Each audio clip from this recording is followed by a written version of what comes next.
എല്ലാവർക്കും സുഖമായിരിക്കുന്നല്ലോ, സന്തോഷമായിരിക്കുന്നല്ലോ. അപ്പോൾ നമ്മുടെ ആരുണ്ട്? കിട്ടുമുണ്ട് കേട്ടോ. അപ്പോൾ കിട്ടു സുഖമാണല്ലോ? സുഖമാണ്. അപ്പോൾ ഇന്ന് നമ്മൾ ഒരു കഥയുമായിട്ടാണ് വന്നിരിക്കുന്നത്.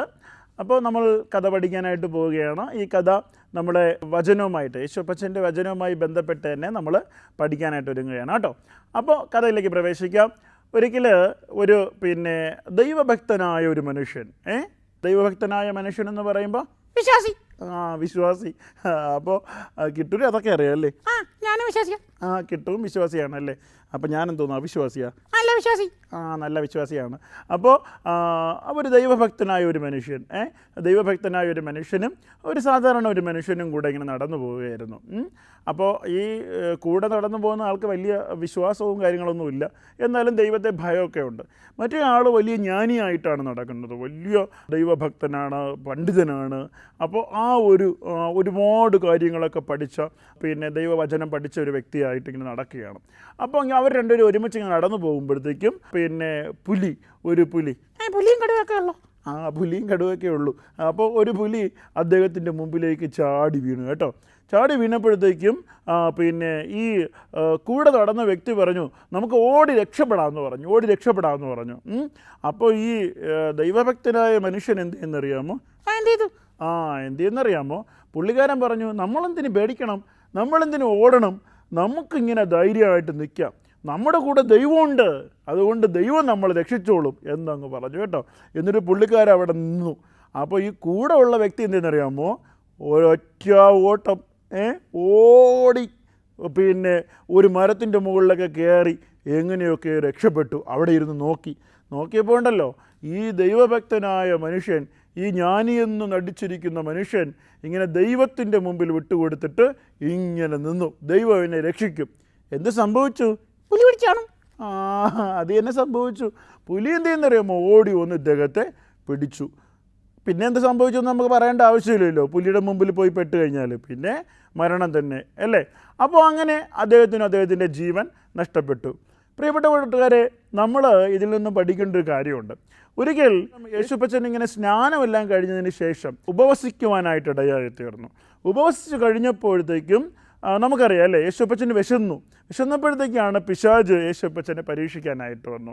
യേശുപ്പച്ചൻ്റെ അടുക്കൽ വന്നിട്ട് പറഞ്ഞു, നിനക്ക് ദൈവിക ശക്തിയൊക്കെ ഉള്ളതല്ലേ, നീ ഈ കല്ലിനെ അപ്പമായി തീരാനായിട്ട് കൽപ്പിക്കുക എന്ന് പറഞ്ഞു അല്ലേ. കല്ലിനെ അപ്പമായി തീരാനായിട്ട് കൽപ്പിച്ചിട്ട് ആ അപ്പമായി തീരുമ്പോഴത്തേക്കും ആ അപ്പം ഭക്ഷിച്ചാൽ മതിയല്ലോ നിൻ്റെ വിശപ്പടക്കാനായിട്ട് പറഞ്ഞു അല്ലേ.